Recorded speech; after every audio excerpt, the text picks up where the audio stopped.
নমস্কার। আসুন সুন্দর জীবনের কথা বলি, আসুন কবিতা চর্চা করি। কবিতা মানে আবেগ ভরা কল্পনাগুলো বাস্তবে রূপান্তর করা। কবিতা চর্চার 100টি কবিতা পরিবেশিত হলো, তাই পাশে থাকার জন্য সমস্ত কবিতা প্রেমীদের জানাই অসংখ্য ধন্যবাদ। আজ 21শে মার্চ বিশ্ব কবিতা দিবস, তাই বিশ্বকবি রবীন্দ্রনাথ ঠাকুরের বিখ্যাত কবিতা পরিচয়। একদিন তরিখানা থেমেছিল এই ঘাটে লেগে, বসন্তের নতুন হাওয়ার বেগে। তোমরা সুধায় ছিলে মোরে ডাকি, পরিচয় কোনো আছে নাকি, যাবে কোনখানে? আমি শুধু বলেছি কে জানে। নদীতে লাগিল দোলা, বাঁধনে পড়িল টান, একা বসে গাহিলাম যৌবনের বেদনার গান।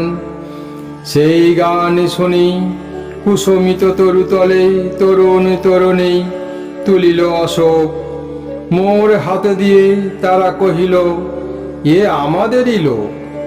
আর কিছু নয়, সে মোর প্রথম পরিচয়।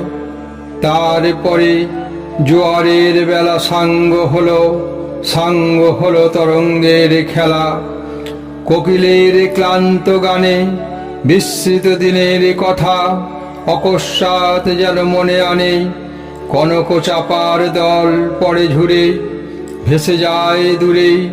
ফাল্গুনের উৎসব রাতের নিমন্ত্রণ লিখন পাতির ছিন্ন অংশ তারা অর্থহারা। ভাটার গভীর টানে তরিখানা ভেসে যায় সমুদ্রের পানে। নতুন কালের নবযাত্রী ছেলে মেয়ে শুধাইছে দূর হতেছে। সন্ধ্যার তারার দিকে বহিয়া চলেছে তরণীকে। সেতারেতে বাঁধিলাম তার, গাহিলাম আরবার, মোর নাম এই বলে খ্যাত হোক, আমি তোমাদেরই লোক। আর কিছু নয়, এই হোক শেষ পরিচয়। নমস্কার।